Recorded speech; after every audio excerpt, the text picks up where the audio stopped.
Fala pessoal, programa Visão Trabalhadora chegando na área aqui, nos estúdios da Voz Trabalhadora. Estamos ajeitando aqui, ó, pessoal, prateleirinhas já colocadas ali ao fundo, já tem até alguns livros ali que eu botei para testar, ó. Tá chegando, tá ficando bonito, tá, pessoal? Tá ficando bonito, já tem cadeira nova aqui, fogãozinho a lenha ali no canto, ó. Deixa eu ver se eu consigo mostrar para vocês, ó. Fogãozinho a lenha tá ali no canto já para esquentar os dias frios, né? Tô até com ele ligado ali enquanto eu gravo esta edição aqui, ó. Mas assim, né, pessoal, vamos focar, ó. Vamos focar na pauta do Visão Trabalhadora de hoje. Como não poderia deixar de ser, né, pessoal, os dois grandes fatos aí dos últimos dias, as emendas, né? O Flávio Dino dando um grito de basta para esse desperdício de dinheiro público aí com as emendas e uma porta aberta para corrupção, né? Vamos utilizar os termos claros, como tem que se utilizar, né? Uma porta aberta para corrupção, estas emendas parlamentares, orçamento secreto, emenda PIX. Estou trazendo o Bob Fernandes para comentar conosco. Pô, que satisfação quando eu acho assim um tema que eu posso trazer. Vou ali no canal do Bob, tem um vídeo bom do Bob, né? Não assisti ainda, mas é 12 minutos o vídeo dele, tempo que se é bem amoldado aqui o estilo do programa, né? E sempre é bom ouvir o Bob, eu tenho certeza que vai nos trazer coisas boas. Aquela reportagem Cafajeste, não dá para chamar de reportagem, né? Aquela publicação Cafajeste da Folha de São Paulo, assinada pelo Glenn Greenwald, né? Uma não notícia, né? Uma não notícia da Folha em relação ao Alexandre de Moraes, né? Compartilhamento de dados do STF com o TSE, do Xandão para o Xandão mesmo, né? Uma coisa impressionante, né? E aquilo ali, ao fim e ao cabo, é um ataque não ao Alexandre de Moraes, mas a todo a STF, né? Mais uma cortina de fumaça, né, da direita, né, do bolsonarismo, tentando forjar aí uma cortina de fumaça. Sabe-se lá se essa matéria não foi nem até paga, né, pessoal? Porque assim, ou não foi paga e a Folha definitivamente mergulhou, né, no seu papel. A Folha apoiou o golpe de 64, né, pessoal? Botou seus carros na rua para ajudar o DOPS a carregar pessoas que o DOPS levava para suas dependências para torturar, né? A Folha fez isso, pessoal. Então, o que esperar da Folha, né? O que esperar da Folha? E assim, Luiz Nassif vai nos falar sobre Folha, tá, pessoal? Luiz Nassif, eu preparei aqui para falar sobre essa conspiração, diz o Nassif, jornalista bizarro contra Alexandre de Moraes, ele diz. Depois, no final, a gente traz uma matéria da Folha que demonstra que ela claramente dá suporte às narrativas do mercado financeiro, né? E fecha esse programa com o Eduardo Moreira trazendo aí uma análise sobre as bets, essa questão das apostas aí, pessoal, que já passou dos limites. E que bom que o ICL Notícias está trazendo para a pauta esse tema. Mas vamos iniciar aqui a pauta, então. Vamos trazer este vídeo do Bob Fernandes falando sobre a Câmara chantageia depois do STF mandar investigar 84 bilhões do orçamento, né? Então, é a matéria, é o vídeo que o Bob Fernandes fez sobre essa questão do orçamento, das emendas PIX, né, pessoal? Repercutindo toda essa questão aí. Vamos assistir junto aqui. A 1º de agosto, o ministro Flávio Dino fez uma reunião no Supremo Tribunal Federal. Reunião provocada pelo partido PSOL, reunião sobre as chamadas emendas impositivas. Entre as várias instituições presentes, a Procuradoria-Geral da União, PGR, Tribunal de Contas da União, TCU, e a Advocacia Geral da União, AGU. Também Deixa eu dar um pause aqui, pessoal. Pedir para vocês chegarem deixando a curtida, tá? Vou pedir aqui, ó. Vou faiscar, ó. Deixa a curtida, chega chegando, deixando a curtida e comentando no chat. Ah, mas não sei o que eu vou comentar. Diga a cidade que está assistindo.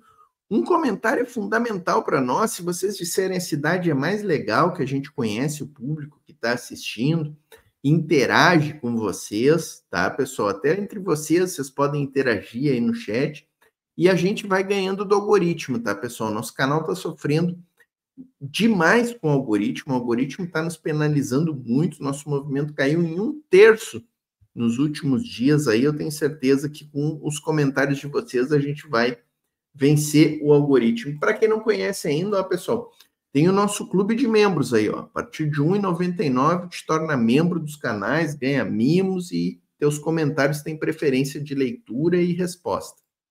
Tem advogados e representantes da Câmara e do Senado, no Congresso. O Tribunal de Contas da União já identificou 21 processos em andamento ou relacionados a irregularidades na execução dos recursos das tais e famosas emendas. Neste caso, emendas de relator, informa o site J. Por seu lado, a Procuradoria-Geral da República já mandou para o Supremo 13 investigações sigilosas sobre uso suspeito de emendas. Algumas das determinações do ministro Flávio Dino depois da reunião do dia 1º de agosto devem ser entregues em 30 dias, portanto, daqui a 2 semanas, os 10 municípios do Brasil que mais receberam emendas parlamentares. Emendas entre os anos de 2020 e 2023. Só entre 2020 e dezembro de 2022 foram torrados 53,9 bilhões de reais via orçamento secreto. Há uma semana, o plenário do Supremo Tribunal referendou uma decisão até então apenas do ministro Flávio Dino. Por unanimidade, decidiu: as emendas impositivas ao orçamento estão suspensas até que o Congresso edite e vote regras que garantam transparência na transferência e uso destes recursos via emendas. É bom a gente trazer alguns registros aqui, tá, pessoal? O Supremo já declarou, em decisão do plenário, a inconstitucionalidade do orçamento secreto, tá? Ou seja, o parlamento não pode ter emendas secretas que não digam o destino da emenda, o valor da emenda e quem está, o deputado ou senador que está encaminhando aquela emenda. O orçamento secreto era assim, o orçamento secreto do Bolsonaro, tá? Esse é o ponto 1. Ponto 2, vocês viram ali que o Bob Fernandes traz a informação de que nos últimos 3 anos, 20, 21, 22 e 23, nos últimos 4 anos, na realidade, né, que foi o período do orçamento secreto, foram gastos 53 bilhões em emendas parlamentares. Só no orçamento de 24, pessoal, tem previsão de mais de 55 bilhões. Então, vocês vejam que a mordida do Congresso vem aumentando e muito. Outro ponto, terceiro elemento que eu quero trazer aqui, tá, pessoal? Emendas parlamentares são ruins? São ilegais? Não, não são ilegais. Elas estão previstas na Constituição Federal, inclusive. Se trata, inclusive, de um avanço democrático da Constituição Federal. Mas elas foram extremamente desvirtuadas num momento terrível da nossa democracia, que é exatamente o pós-Lava Jato. Aliás, o pós não, o meio Lava Jato, o golpe na presidenta Dilma, a prisão do Lula.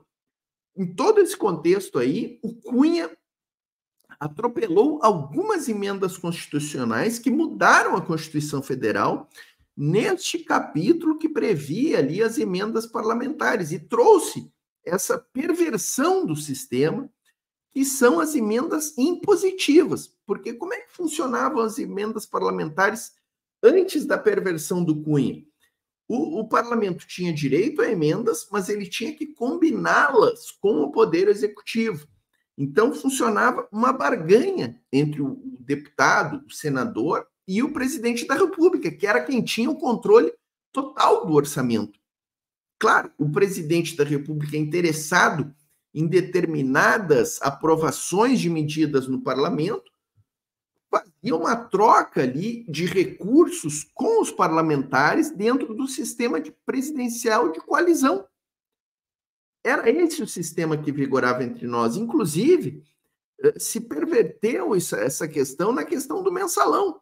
O mensalão era isso, pessoal. Era o governo Lula passando emendas para deputados que votavam questões favoráveis ao governo. E não havia nada de errado nisso. Não havia nada de errado. É assim que funciona o jogo político. E deve funcionar, inclusive. E essas emendas que o governo Lula negociava com os parlamentares eram aplicadas pelos deputados com transparência, com destino certo, com projeto, não havia nada de ilegal. A partir das emendas impositivas do Cunha, o que aconteceu? O parlamento já tem emendas, ele não precisa mais negociar com o governo federal a liberação de recursos. Já está lá previsto que eles vão ter X bilhões em emendas impositivas, que o governo é obrigado a liberar. E aí se criou essa grande perversão, a ponto até chegarmos no ponto com Bolsonaro e Arthur Lira da criação do orçamento secreto, que foi a perversão das emendas impositivas alcançadas às nuvens, né, pessoal? Não tinha como passar do orçamento secreto. Aí, voltando ao primeiro ponto, o Supremo declara inconstitucional o orçamento secreto. O Lira e o Centrão, não satisfeitos, criam a emenda PIX, essa, que chega neste ponto que nós estamos agora. A emenda PIX, o que é? Passa um PIX para a conta do deputado e do senador e ele joga aonde ele quer. Sem transparência, sem mostrar destinação, sem projeto, nada, nada. Liberou geral de recurso público. E é nesse ponto que nós estamos. O Flávio Dino deu um basta nisso. Vamos ver o que mais que o Bob Fernandes nos traz aqui. Certamente também por isso, o fogo de barragem desde esta segunda-feira. Antes de chegarem os dados e números cobrados por Flávio Dino pelo Supremo, vazam municípios onde o PT recebeu emendas que, aspas, estão beneficiando os seus municípios, fecha aspas. Aguardemos os nomes dos 10 municípios mais beneficiados por emendas e o demais. PP, às vezes a gente fala PP, parece PT, né? PP, Partido do Lira, Partido Progressistas, é o que mais tem emendas, é o Partido do Lira, né? Flávio Dino, na reunião do dia 1º de agosto, cobrou também como e para que os 10 municípios mais beneficiados receberam o dinheiro das emendas. Na reunião do 1º de agosto, o ministro Flávio Dino cobrou ainda a análise de risco e eficiência das obras executadas via emendas neste ano de 2024. Importante, porque este é um ano eleitoral, portanto, perigoso para o destino do dinheiro.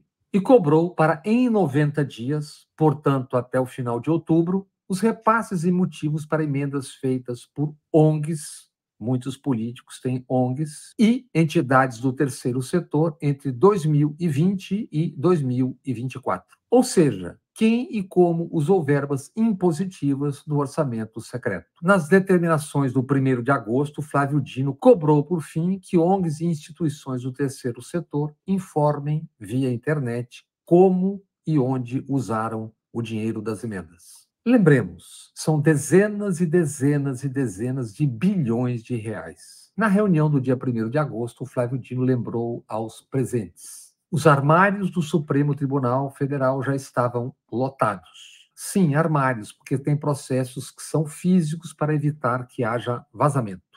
Nos armários já estavam pilhas e pilhas com denúncias sobre o uso irregular do dinheiro de emendas, nas suas várias modalidades. E Flávio Dino, antes da suspensão total de repasses referendada no plenário do STF, havia determinado: dali por diante, qualquer dinheiro via qualquer tipo de emenda deve identificar claramente qual parlamentar está enviando o dinheiro, para onde e para quê. Ao final, ao menos 2 coisas não dá para esconder por muito tempo. Uma é a tosse, a outra é o dinheiro. Quem quiser e pode, escuta quando é a tosse. E quem quer e pode, enxerga no caso do dinheiro e dos seus donos. A Câmara dos Deputados segue sob controle de Arthur Lira e os seus. O Senado, com Pacheco sempre ensaiando sabedoria mineira. Depois de rastreados tribunais país afora, o site Congresso em Foco informa. Eles são bem mais de 40. Para ser preciso, são investigados 111 deputados federais, um quinto da Câmara dos Deputados. E vejam que surpresa. Um terço da bancada do PL de Bolsonaro e militares vários, 35 deputados e deputadas, são investigados e investigadas. Crimes a granel. Suspensas por hora, portanto, as chamadas emendas impositivas, até que o Congresso vote regras para dar visibilidade e transparência e assim evitar, ao menos ao mínimo, a gatunagem oficializada há 5 anos. Que seja exposto o resultado da tomografia determinada pelo ministro Flávio Dino e que surjam as capivaras. Diante das decisões do Supremo Tribunal, reações em várias frentes. No farnel de mídias, democratas de ocasião abriram a caixa de conjunções adversativas. O interessante aqui, né, pessoal, dando uma pausa, o interessante aqui é que o Flávio Dino foi para trás, né? Ele está buscando, está pedindo explicações das emendas lá do orçamento secreto de 2020. Já que o Supremo declarou inconstitucional, ele quer que sejam explicadas aonde foram aplicados aqueles recursos lá. E isso gerou toda essa reação do Arthur Lira e do Pacheco, essa indignação, porque eles tinham certeza que aquilo ali já estava para trás, já tinha sido esquecido. Não, Flávio Dino foi atrás, importantíssimo, e referendado pelos outros ministros do STF. E aqui é um ponto interessante, né? Aqui até, deixa eu aumentar aqui. O Flávio Dino não teria tomado essa decisão sozinho, monocraticamente, se ele não tivesse conversado com seus pares. O Flávio Dino é um político muito habilidoso. Muito habilidoso. Ele jamais tomará uma decisão dentro do STF monocrática sem ter a certeza de que aquela sua decisão será respaldada. Não digo pela unanimidade, mas pela maioria dos demais ministros do Supremo. E foi isso que aconteceu agora. Os outros 10 ministros do Supremo referendaram a decisão da Flávio Dino. Então já não é mais uma decisão de Flávio Dino contra o Lira ou contra o orçamento secreto, é de todo o STF. Isso é importante nesse episódio aqui. Mas, porém, todavia, contudo, entretanto, não obstante, no entanto, no pacote também há objetividade sazonal, secundada pelo esforço de tornar similar mesmo o que não tenha nenhuma semelhança, de fazer parecer igual o que é desigual. Editoriais, os habituais. Mentiras, em especial nas redes sociais, as de sempre. E porta-vozes dos institutos autodenominados liberais, neoliberais, que na infância mamaram nos Estados Unidos e seus braços, USAID, ou USAID, como chamamos, Atlas Network, CIP, NED, correram as teclas, emissoras, revistas e jornais, buscando tornar inimigos da democracia, ao mesmo tempo e com o mesmo tom, o Supremo Tribunal Federal e os que atacavam e atacam o Supremo, e é isso que chamamos de democracia. Bandos que por anos atacaram e ainda atacam o Estado em reconstrução e reaprendizado pós-ditadura. Estado sempre minado, seja por fora, seja por dentro, pela secular sede de tutela dos militares. Em 2022, mais de 1.500 militares disputaram a eleição. Neste 2024, são mais de 6.600 candidatos militares ou ligados a forças de segurança. José Roberto de Toledo relata no UOL. Pós-governo de militares e Bolsonaro, mais de 2.000 militares já descumpriram a Constituição, se inscreveram em partidos políticos e isso lhes é proibido. E daí ser proibido? Daí nada, ficam valendo o discurso e moral dos militares. Essa aí. Enxergar isso não significa deixar de ver que o vale tudo na Lava Jato teve e continua tendo consequências. Deixou aprendizados de vários tipos e vícios. Professor da USP, doutor em Direito e em Ciência Política, Conrado Hübner define: o ridículo da defesa incondicional do Supremo Tribunal Federal é proporcional ao ridículo das críticas que dizem ter o Supremo Tribunal Federal implantado uma nova ditadura. Aliás, percebam, aquele herói de não poucos, Elon Musk, está sendo ameaçado de ser expulso da União Europeia. Conrado Hübner tem abordado a conciliação, ora obrada pelo Supremo Tribunal Federal, que busca enfiar goela abaixo de indígenas uma conciliação entre os direitos e terras de povos indígenas de um lado e do outro lado a fome sem fim e expansionista do chamado ruralismo. Conciliação essa buscada na vergonha chamada marco temporal que o próprio Supremo Tribunal já havia rejeitado. Por isso, Conrado Hübner escreve: o STF está de joelhos diante do gangsterismo conciliatório brasileiro. Jogadas do Supremo que o professor Oscar Vilhena, da Fundação Getúlio Vargas, chamou de grande bazar dos direitos. A reação mais escancarada e bandeirosa ante as determinações do Supremo em relação à gatunagem do orçamento secreto partiu da Câmara dos Deputados, comandada por Arthur Lira, que depois das determinações do ministro Flávio Dino, referendadas pelo plenário do STF, reabriu gavetas. Na Câmara, sacou propostas de emenda à Constituição que limitam poderes do Supremo Tribunal Federal. Como votariam 111 deputados, bem mais de 40, que são investigados?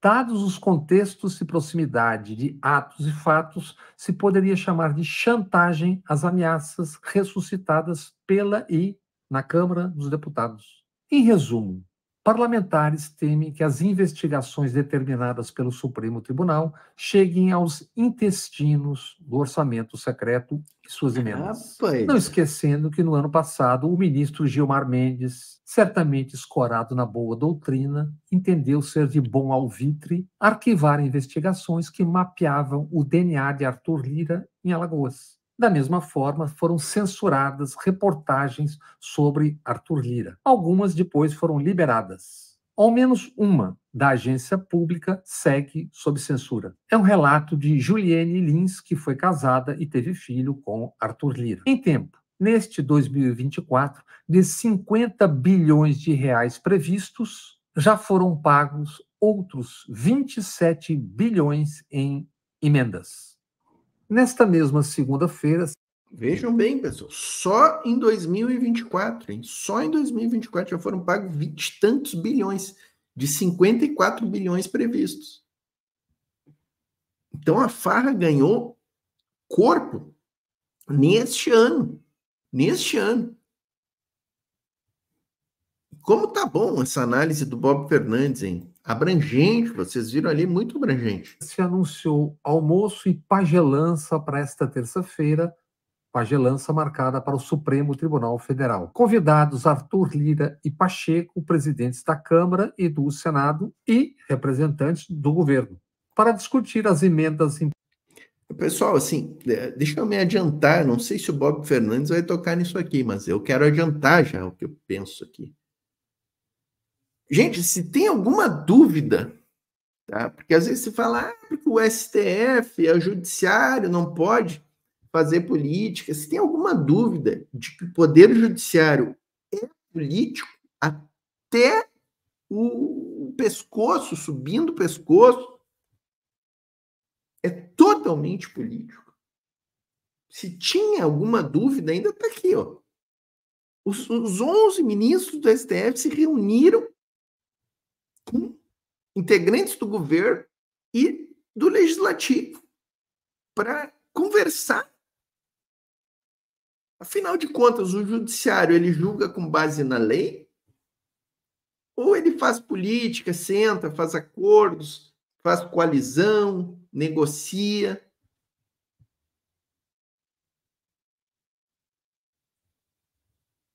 A decisão do Flávio Dino, do ponto de vista jurídico, é irretocável. O Supremo já declarou inconstitucional as emendas do orçamento secreto O Congresso continuou fazendo, criou uma emenda PIX que é orçamento secreto potencializado, mais sem vergonha ainda. Então, juridicamente, isso tem que acabar. Tem que acabar. Não tem conversa com o Lira e com o Pacheco para saber se eles querem acabar ou não. Vai acabar porque é ilegal, é inconstitucional.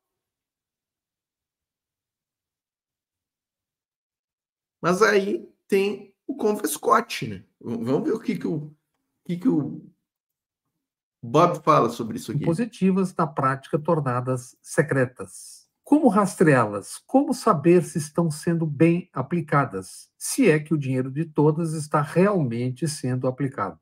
Quem e como se aproveitou, segue se aproveitando do fato das emendas serem secretas para roubar dinheiro público. Ótimo que encontrem um caminho, mas que não apaguem, não desistam das investigações sobre a escandalosa gatunagem embutida no orçamento secreto. Basta de ceder ao gangsterismo conciliatório brasileiro. E foi decidido na pagelança: emendas PIX serão mantidas, mas devem respeitar regras de transparência, diz o STF. Supremo Tribunal, que espera-se exija investigações nada conciliatórias sobre a óbvia e bilionária gatunagem secreta nos últimos anos com o dinheiro público do orçamento. Resumo: desde 2020, somados orçamento secreto e emendas via PIX, se chega a espantosos, escandalosos 84 bilhões de reais já empenhados. Onde? Para quem? Para quê? Impressionante, né? Deixa eu ouvir a musiquinha do Bob. Gosto muito. Aí. Não conhecem ainda, pessoal, o canal do Bob Fernandes? Tem que conhecer, tem que ir lá e se inscrever, tá? Deixo aqui minha recomendação. Vale até a pena deixar o final aí a musiquinha, né? Fazer até o jabá pro Bob. Utilizamos o Bob aqui, então vale a pena, né? Quem não conhece ainda o canal lá do Bob Fernandes, vai lá e se inscreve, tá, galera? É um absurdo, né? 84, pessoal, aqui, ó. 84 bilhões em emendas impositivas do orçamento secreto ou emendas PIX. Desde 2020 agora, pessoal. 20, 21, 22, 23 e agora também 24, 5 anos. 5 aninhos. 94 bilhões, pessoal. 94 bilhões, pessoal. É muito dinheiro. É muito dinheiro. É uma farra, assim, que... E não acontece nada. Ninguém ainda está sendo nem processado. Nem processado. Vocês viram ali que tem 11 investigações sigilosas correndo no Supremo, pessoal. Por que as investigações são sigilosas? O orçamento é secreto, a investigação é sigilosa. Quem é que está pagando tudo isso aí, pessoal? Que bom que o Bob Fernandes deu esse termo pagelança para essa reunião que aconteceu hoje lá no STF, com todo o ministro do STF, com o Lira e o Pacheco, e com integrantes do governo, o AGU, o Rui Costa, da Casa Civil, e o Paulo Gonet estava lá também. Ou seja, a cúpula que manda no Brasil estava lá nessa pagelança hoje. E decidiram que continuam as emendas PIX. Não, vamos continuar. Vamos continuar. Vamos fazer assim, ó, Lira e Pacheco. Você só dá uma dourada na pílula, velho. Faz a emenda um pouquinho melhor. Continua com a emenda PIX ali, mas, pô, nós temos que dar uma resposta, né?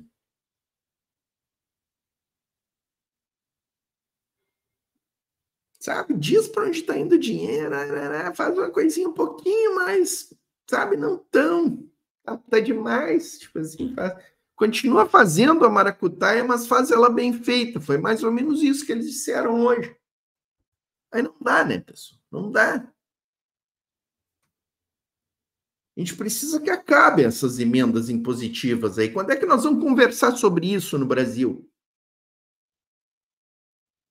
Quando é que esse assunto ganha pauta? As emendas impositivas têm que acabar. Chega de ficar, sabe, fazendo acordo de gabinete e as coisas continuam iguais no Brasil. Mas vamos seguir aqui, ó, pessoal. Vamos passar para a próxima grande notícia da semana, que está interligada, né? Está interligada, que é a Folha aí. E o bolsonarismo atacando o STF, né? E aí o STF dá razão, né, pro ataque deles. Vocês vejam como a coisa combina, né? E nós da esquerda ficamos numa defesa do Estado Democrático de Direito, não, né? Aqui na Voz Trabalhadora não tem defesa do Estado Democrático de Direito e nem das instituições, pessoal. Porque as instituições são isso aí, é reuniãozinha, porta fechada, para que as coisas continuem do mesmo jeito. Isso são as instituições. Então, aqui nós não vamos defender instituições, STF. Ah, Xandão herói. Aqui o Xandão não é herói, gente. O Xandão fez um bom trabalho nas eleições, fez, mas era o trabalho dele como ministro. Ele podia ter ido até mais fundo. Podia ter ido mais fundo, inclusive. Sabe? O Bolsonaro já era para estar na cadeia. Esses deputados bolsonaristas que estão aí, que estavam lá na Praça dos Três Poderes, já não eram mais para ser deputados. Se as instituições realmente funcionassem, obviamente que não funcionam. Porque as instituições servem exatamente para isso, para manter a democracia burguesa como ela é, oprimindo o povo trabalhador. É para isso que servem as instituições.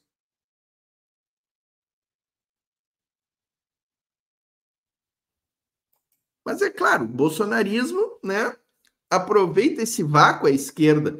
A esquerda cheirosa, tá? Acha que o Xandão é herói, né?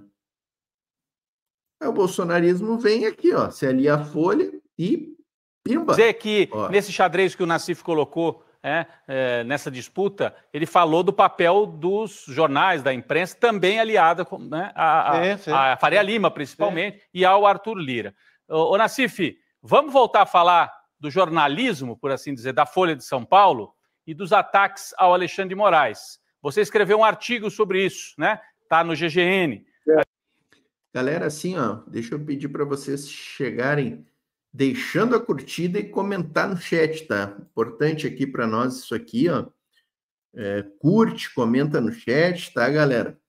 E se não sabe o que vai comentar, diz a cidade que está assistindo, ó. Isso aqui é importantíssimo para nós, para a gente conhecer vocês, para trocar uma ideia e para olhar o algoritmo, né, pessoal? O comentário de vocês é importantíssimo para o algoritmo entender que o vídeo está sendo bem avaliado e para soltar, para recomendar bastante o nosso vídeo. E também aqui, ó, quem não sabe ainda, nós temos o clube de membros aqui, ó, a partir de R$ 1,99, galera. R$ 1,99 por mês, tu não compra nem uma bala, nem um bombom daqueles na saída do supermercado. O bombom tá 5 pila, 10 pila. R$ 1,99 por mês, galera. Tá? Clica aqui, ó, seja membro e conhece ali as opções, vê o que tu ganha de vantagens ali, vale muito a pena. A gente quer saber o que você acha que está por trás dessa investida, a sua análise. Conta para a gente, fica o convite para as pessoas lerem o artigo também lá no GGN. Mas resume para a gente aqui a sua análise sobre o papel da Folha nesse episódio, que é de emparedar o Alexandre de Moraes, mas sim, com muita fragilidade jornalística. Mas eu queria te ouvir. Sim, sim. Essa matéria eu analiso esse último ataque aí, o papel deplorável do Glenn Greenwald.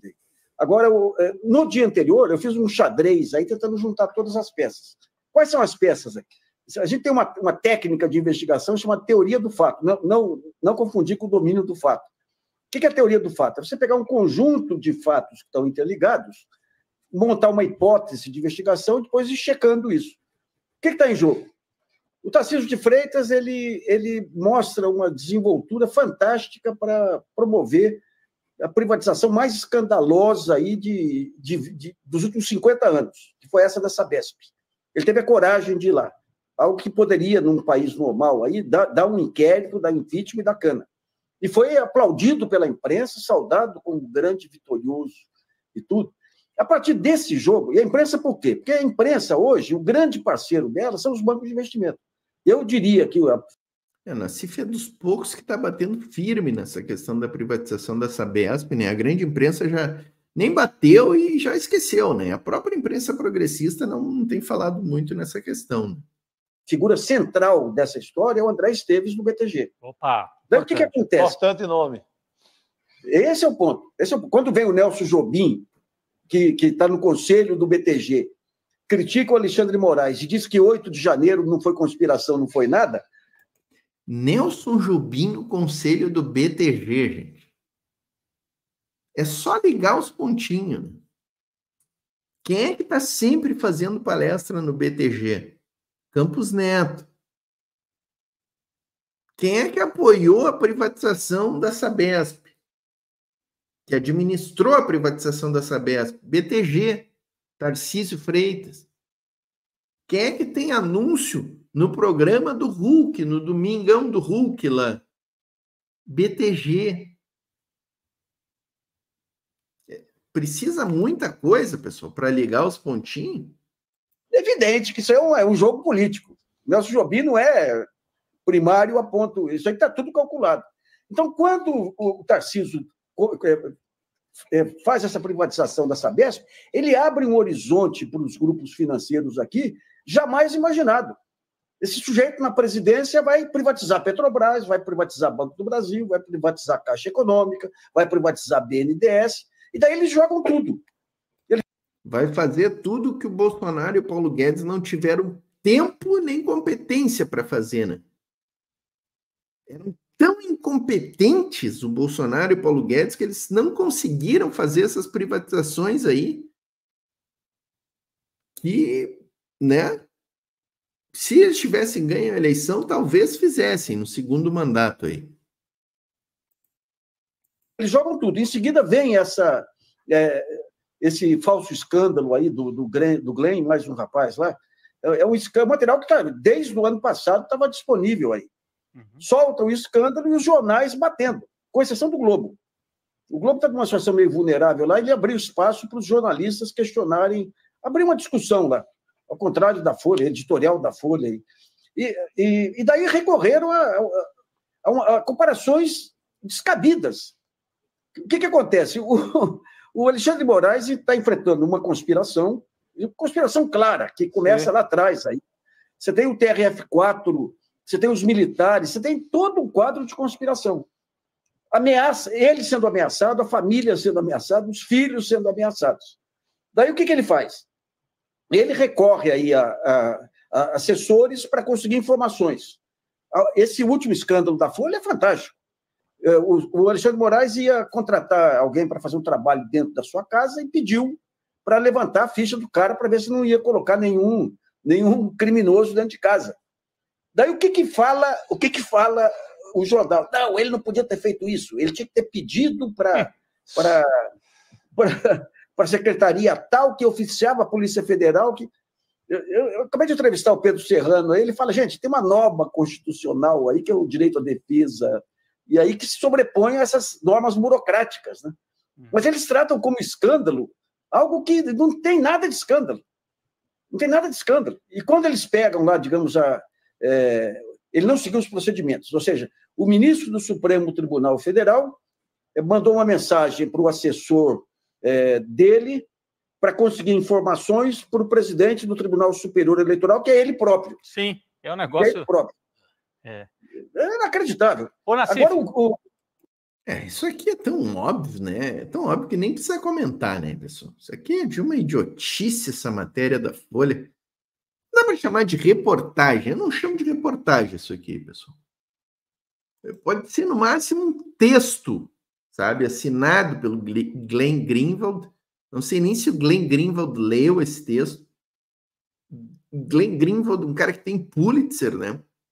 Que publicou lá as reportagens do Snowden, né? Fez aquela série de reportagens no Guardian sobre o Snowden revelando segredos da CIA, né? Dos Estados Unidos, né? Depois criou o Intercept, né? cara que tem aí um currículo, né? A gente pode não concordar, o cara tá lá com o Tucker Carlson nos Estados Unidos, tá ligado ao Trump, a gente pode não concordar, mas a gente pode reconhecer que o cara tem um currículo, por Pulitzer, gente, sabe? Tem uma trajetória. E assinar um texto bagaceiro desses da Folha, por favor. Não, eu ia te perguntar desse personagem que a gente vem trazendo aqui durante a semana, eu sei que você está de olho também, que é o Tagliaferro, que era o técnico do TSE, que foi preso por, enfim, violência contra a esposa, foi preso, Maria da Penha. Lei Maria da Penha. Lei de Maria da Penha. E aí, isso foi 8 de janeiro de 2023, de maio, aliás, 8 de maio de 2023. Aí ele foi preso. No dia seguinte, eles têm a belíssima ideia, vamos pegar o celular desse cara, só que levaram 24 horas para pedir o celular do Tagliaferro. E a Carla Zambelli, como você sabe, já se colocou na cena, né? Ela já disse, olha, tem um cara preso aqui, importante, ligado a um personagem poderoso. Então, de 8 para 9 de maio de 2023... Onde a Carla Zambelli está, o fedor pega, né, gente? O fedor pega, né? 2023, eles prendem e percebem. Fisgamos um peixe grande do Alexandre de Moraes. Pega o celular dele. Né? A gente trouxe essa informação aqui no ICL, outras pessoas também trouxeram e tal. A Folha não estava trazendo, né? Você também trouxe essa mesma informação. A importância... Você acha que esse personagem ainda pode nos levar a entender um pouco mais? E o celular, né? De onde que veio esse vazamento? Claro, o Glenn, o Serapião, não tem que revelar, porque a fonte do jornalista é sagrada. Direito sagrado. É direito dele. Mas a gente tem o direito de perguntar e de desconfiar, tem direito, né? Porque é uma operação clara, política aí. Você tem alguma pista sobre isso, Nassif? Não, mas só pode... O órgão que fez toda essa montagem é a Polícia Civil de São Paulo. Muita gente falou, não, a delegada era amiga da Carla Zambelli. Efetivamente, a Carla Zambelli estava lá fotografando esse Tagliaferro aí. Mas o celular é pedido no dia seguinte. É evidente que foi uma articulação da Polícia Civil do Tarcísio de Freitas. É evidente. Agora, digamos, a desonestidade intelectual do Glenn me surpreendeu. Me surpreendeu porque é um grande jornalista. Exato. Ele ficou magoado porque foi censurado aí no Intercept, porque descobriu que o Partido Democrata e o Partido Republicano são a mesma coisa lá. E ele pega essa mágoa. Outro dia eu fiz uma investigação em alguns desses sites de mídia nos Estados Unidos, falando dessa propensão dele a pegar uma bandeira e radicalizar até o limite da irracionalidade. Né? E o que ele está fazendo aí, é uma revanche aí em relação à decepção dele com os progressistas, que ele diz que não tem diferença. Não, de método você até pode dizer, mas ele servir como um instrumento da conspiração da ultradireita, ele foi elogiado pelo Musk. No dia que o Musk fez a entrevista com o Trump, ele tem sido companheiro do principal âncora americano lá da ultradireita, né?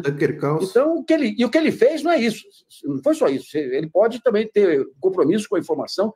A interpretação que ele deu à informação dele foi manipulação. Você tem duas maneiras de mentir. A primeira maneira é você contar uma mentira. A segunda é você dar uma interpretação desbalanceada sobre os fatos. Você tinha numa ponta um ministro do Supremo enfrentando uma conspiração e sendo ameaçado de morte. Da outra ponta, esse ministro recorrendo a assessores aí para pedir informações sobre... não foi nem para criminalizar pessoas. O crime já tinha sido identificado nas próprias manifestações das pessoas nas redes sociais. Ele pedia investigações sobre algo que já estava comprovado que era crime. E o cara não fazer, ele se diz advogado e não fazer essa diferenciação, é evidente que ele ficou cúmplice aí de uma conspiração de mercado. Daí entra Arthur Lira, entra a BTG, entra os jornais de São Paulo, Folha e Estadão, numa conspiração. Esse é um ponto interessante, né? Que ele tocou aqui do Glenn não consultar um advogado. Folha não consultou um advogado, pessoal. Ela fez uma matéria sobre uma questão que é eminentemente jurídica, acusando o Alexandre de Moraes de não obedecer o rito processual adequado, só que nenhum advogado foi consultado. E no dia que sai a reportagem, a quase unanimidade dos juristas consultados apontaram que a matéria não tinha substrato nenhum com a realidade jurídica. Até o Reale Júnior, gente, que assinou o impeachment contra Dilma, Reale Júnior, até ele diz que aquela reportagem ali não vale nada. Pedro Serrano, Lênin Streck, Cacai, vários advogados aí, vários foram consultados e ridicularizaram a matéria da Folha. O único jurista que respaldou o que a Folha disse, o Glenn assinou, o texto bagaceiro esse publicado pela Folha, foi o Mairovitch, sei lá como é que é o nome. Mairovitch parece que é o nome. Que é advogado contratado, né, da Folha. Então, assim, não tem, né? Não tem. Só para tirar a última âncora. Rapaz, você está no momento que você tem o crime organizado avançando em tudo quanto é prefeitura aí. Você tem o bolsonarismo aí com uma ameaça concreta. Nós vimos o que é o bolsonarismo aí, gente. Nós vimos o que é o bolsonarismo. Yeah. E os caras voltam a conspirar para poder ter a possibilidade futura aí de levar uma Petrobras na Bacia das Almas, um BNDES, um Banco do Brasil. Uhum. Nassif, antes de passar aqui para o Chico, é super importante, o Nassif trouxe o grande contexto. Esse é a leitura, o xadrez, como ele diz. O xadrez, linkando com os interesses econômicos.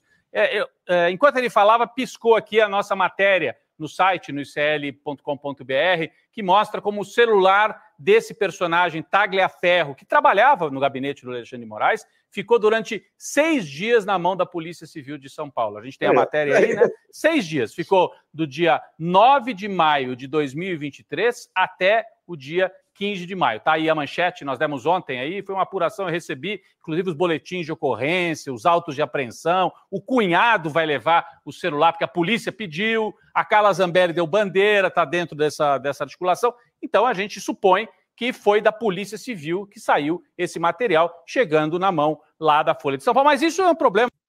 Imagina só, pessoal, a Carla Zambelli ser avisada que o celular do indivíduo, que era assessor do Alexandre de Moraes, a Carla Zambelli foi avisada que a polícia estava com o celular. E teve acesso ao celular. Só um pouquinho, isso aí configura outro crime.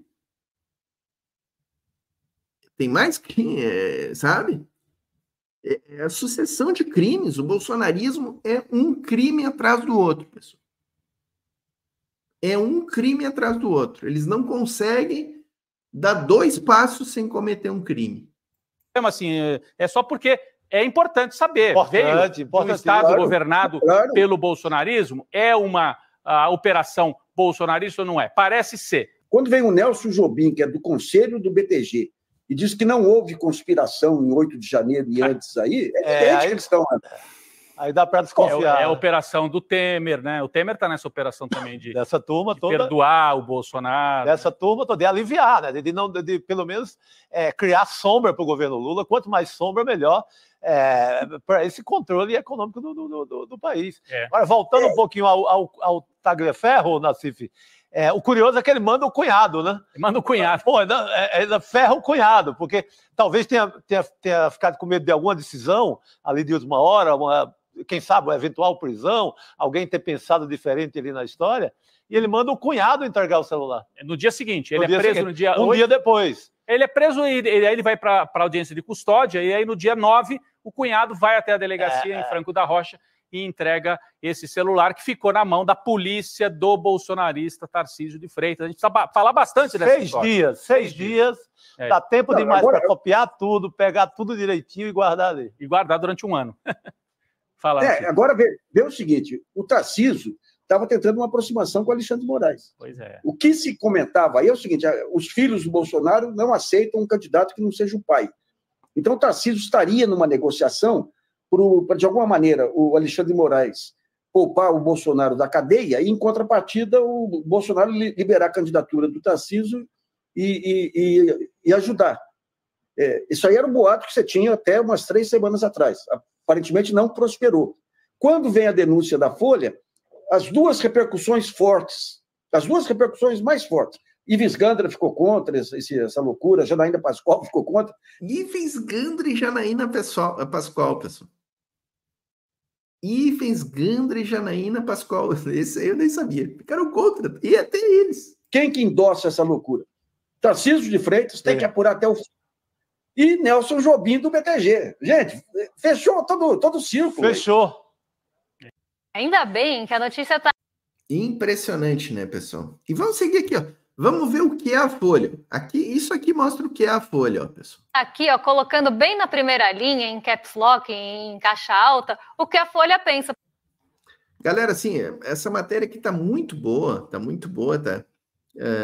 A Débora Maganha, no ICL Investimentos, vai trazer uma reportagem da Folha que demonstra bem que a Folha ajuda a construir e manter a narrativa que ataca o crescimento do Brasil, tá, pessoal?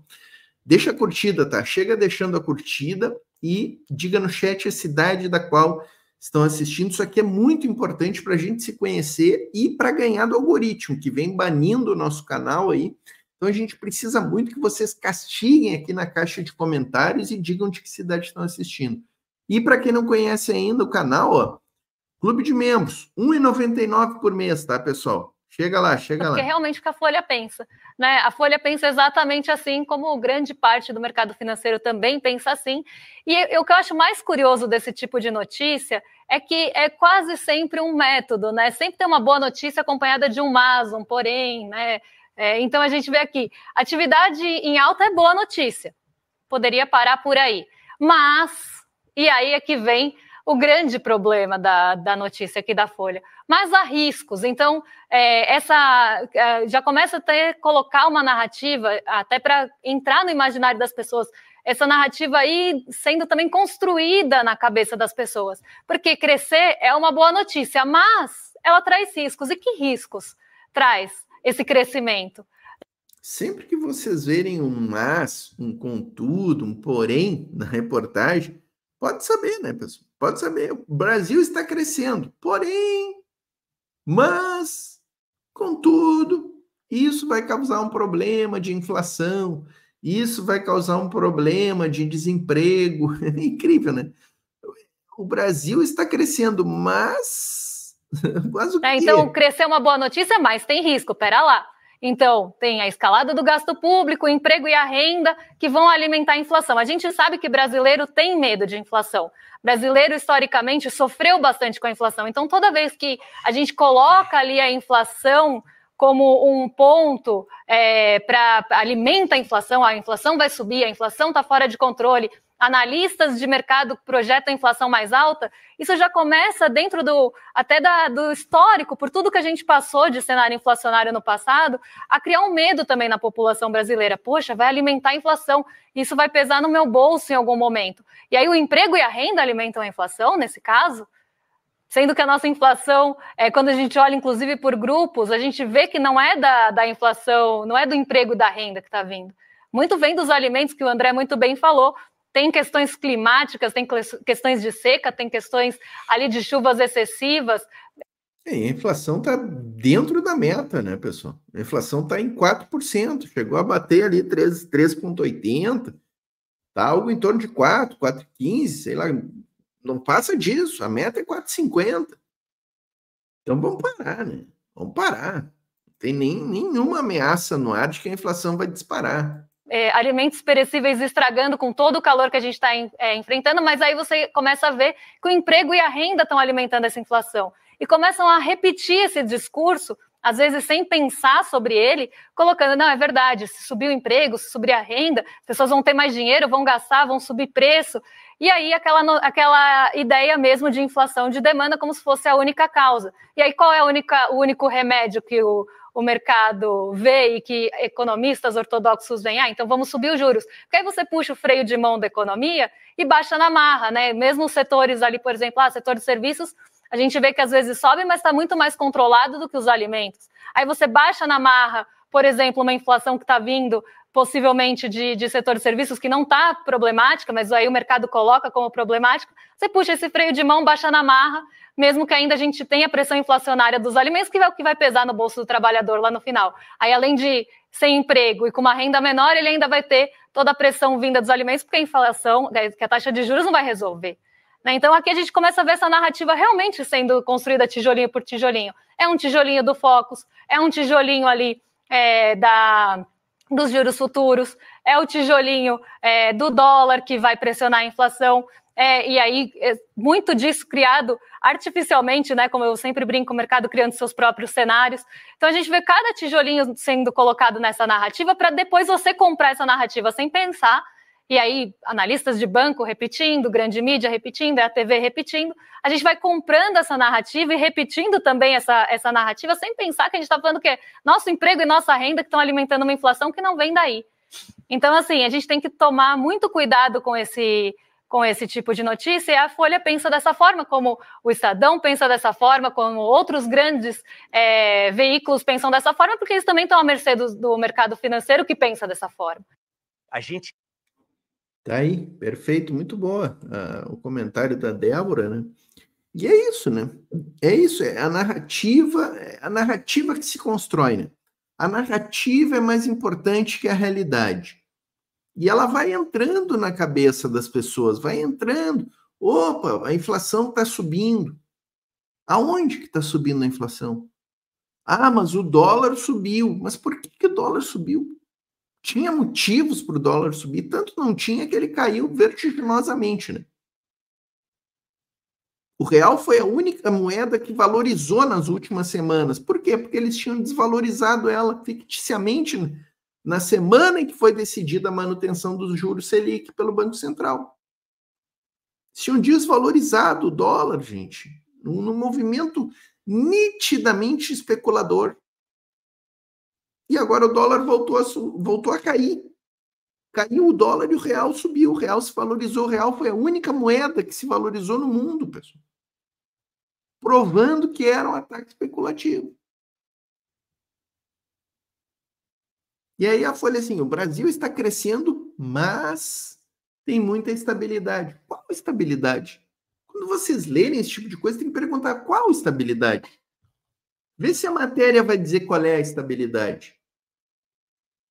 Brasil está crescendo, desemprego está caindo, mas há o risco de inflação. Por que tem risco de inflação? Qual o risco de inflação? Então, sempre que vieram o mas, e depois do mas ainda vem uma abstração completa, há risco de inflação, há risco de desemprego, há risco de instabilidade. Abstrações fora da realidade. Sempre que vier isso, é narrativa da mídia para botar para baixo. É isso. É apenas isso. Mas vamos fechar o programa aqui com o Eduardo Moreira comentando a questão das bets no Brasil, tá, pessoal? Esse tema aqui é extremamente importante e a gente vai seguir o ICL Notícias que está colocando na pauta e nós aqui vamos continuar colocando também, porque eu acho que é fundamental. Esse tema aqui é fundamental. Deixa eu, antes de soltar, até para não ficar interrompendo o vídeo no meio, vou pedir para vocês deixarem a curtida, tá, pessoal? Chega deixando a curtida e diga no chat de que cidade vocês estão assistindo o programa aí. Muito importante para nós isso aqui. A gente entrou agora numa cruzada contra esse crime, essa doença. Nós vamos junto. Que está destruindo. Seja membro aqui, ó, pessoal. Nosso país. E pior. R$1,99 por mês, vamos junto. Economicamente falando, socialmente falando, da base da pirâmide para cima. Destruindo os mais pobres. Eu vou mostrar para vocês aqui. Né? É um relatório, aliás, um relatório que foi feito nos Estados Unidos, mas que destrincha de uma maneira super profunda os efeitos das tais apostas esportivas. Todo dia, não sei se vocês estão percebendo, ontem tinha uma matéria do Léo Sakamoto, do nosso amigo, assim, um dos melhores jornalistas que a gente tem no Brasil, no UOL, falando dos estragos que estão sendo feitos pelas apostas no Brasil. Esses caras estão destruindo a vida já virou milhões de pessoas no Brasil. Não é mais milhares, é milhões de pessoas. E olha esse dado que esse relatório super sofisticado e profundo dos Estados Unidos traz sobre a questão das apostas nos Estados Unidos. Põe aqui na tela, por favor. Isso foi postado ontem pelo Rodrigo Zeidan no X, que não tem mais no Brasil, só tem fora do Brasil. Legalização das bets leva à redução de poupança das famílias em 14%. É coisa pra caramba. A cada $1 investido em bet, a poupança, obviamente a gente está falando de agregados, né? Ou seja, a cada $1 que o grupo todo põe mais em bet, a poupança cai em $2. Ainda aumenta a dívida de cartão de crédito e sem mexer em uso de outras loterias. Então aqui você pega o seguinte, desde que nos Estados Unidos foi legalizado o lance das apostas, que foi o que aconteceu no Brasil com o Temer, e a gente viu naquele gráfico que a gente mostrou aqui, né? Desde que esse negócio... Gente, é uma pena que ele não vai mostrar esse gráfico, ele já disse que já mostrou. Esse gráfico tem que mostrar, nas próximas vezes eu vou tentar trazer aqui. Foi legalizado nos Estados Unidos, olha o que aconteceu, isso aqui é net investment, o quanto as famílias investem, né? Investem como, por exemplo, na caderneta de poupança. Por isso, o quanto elas poupam, né? Porque você pode poupar poupar não é igual a caderneta de poupança. Você pode poupar o dinheiro e investir em ação. Você pode poupar o dinheiro e investir num título de renda fixa. Você pode poupar o dinheiro e colocar na caderneta de poupança. Você pode poupar o dinheiro e comprar uma debênture. Então, quanto os americanos investem, né? Qual o reflexo das apostas no quanto os americanos investem? Olha o que aconteceu com quanto eles passaram a investir depois do começo das apostas. A gente mostrou aqui no Brasil, no ano passado, estimativas conservadoras, eles gastaram, perderam, não é que apostaram, não, perderam 25 bilhões de reais, mais ou menos. Perderam. É mais do que eles gastaram comprando arroz, por exemplo. Foi mais, viu, Edu? Estava relembrando aqui os números do DOC, porque a gente apresenta esse DOC no dia 19, entre 60 e 120. Não, isso é quanto eles apostaram. Apostaram? Isso. Ah, tá. Então, mas você aposta e ganha. E ganha. É isso que eu estou falando. Uma coisa é quanto você gasta, outra coisa é quanto você aposta. Entendeu? Isso. O gasto entre 60 e 120 bi. O apostado, isso. O quanto eles perderam, que é o quanto eles gastaram em aposta, que nem você gasta, por exemplo, para comprar uma coisa, né? O quanto saiu do teu orçamento e não voltou, em torno de 24 bi. Em um ano só. Só que essa estimativa é conservadora. Tem um monte de coisa que as pessoas não conseguem monitorar, né? É gigante esse número. É gigante. Como exemplo, é mais do que o Brasil inteiro gastou comprando arroz. Uhum. Você imagina o seguinte, fazendo uma conta básica, o Brasil podia ter comido mais do que o dobro de arroz, ou ter comido arroz e carne, ou comido arroz e frango, se não tivesse apostado. Óbvio, fazendo uma comparação tola aqui, mas só para mostrar para as pessoas, né? E aí o outro gráfico aqui...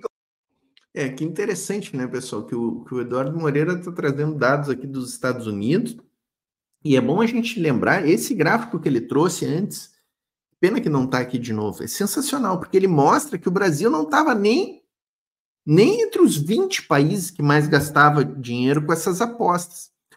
E quando entrou, o Brasil já entra ali com o 5º lugar, e hoje o Brasil é disparado o país que mais gasta dinheiro com apostas.